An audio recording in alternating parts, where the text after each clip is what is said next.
কার্গিল। হ্যাঁ, প্রায় 4 ঘন্টা ধরে 150 কিলোমিটার পথ পেরিয়ে আমরা কার্গিল পৌঁছলাম।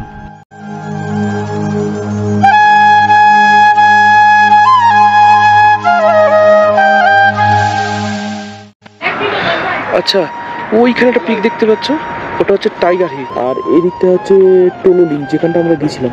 মানে এই পুরো রেঞ্জটা একদম পুরো এই চত্বর দিয়ে পুরো যুদ্ধ হয়েছিল আর কি। একদম ঠান্ডার মধ্যে ওরা ওপাশ থেকে পাহাড় থেকে নিচে নেমে আসছিল। সেই সময় আমাদের ইন্ডিয়ান আর্মি গিয়ে পুরো ওদের দেশে আটকে দেয়।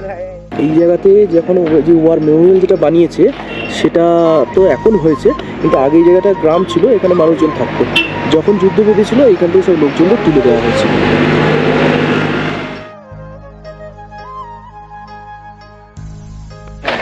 কার্গিল ওয়ার মেমোরিয়াল, এখানে আমরা এসে গেছি। এখানে পুরো রুট ম্যাপ করা রয়েছে, কি হয়েছিল ডিটেল ভেতরে কি জানতে পারবো। যারা এখানে শহীদ হয়েছে তাদের স্মরণের উদ্দেশ্যে এখানে একটা মেমোরিয়াল করা হয়েছে, তো সেইগুলোই আমরা দেখতে যাচ্ছি।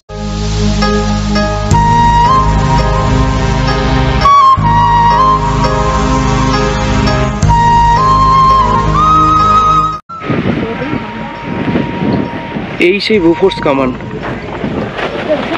হ্যাঁ, এইটাই একমাত্র যুদ্ধের সময় যেটা ওপর থেকে পাকিস্তানিরা অ্যাটাক করেছিল, এইটা দিয়ে ওপর দিকে তাক করে সমস্ত শত্রুদেরকে ধ্বংস করা হয়েছিল। এখানে লেখা আছে ব্রেভেস্ট অফ দ্য গানার।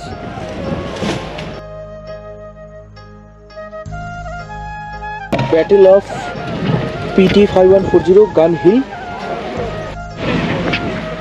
যারা যারা শহীদ হয়েছেন তাদের নামে মেমোরিজ এখানে করে রাখা হয়েছে সব। কতজন দেখো।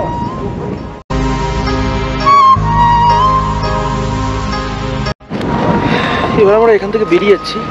বিকেল এখন বাজে হচ্ছে 4:10। এবার আস্তে আস্তে আমরা কার্গিলের দিকে চলে যাবো। এটা তো দ্রাসে রয়েছে, তো তোমাদেরকে চারপাশটা একবার দেখিয়ে দিই। কার্গিলের যুদ্ধে বীর জওয়ানদের যে লড়াই, সেটা এতদিন শুনেই এসেছি। আজ সেই জায়গার সাক্ষী হয়ে রইলাম।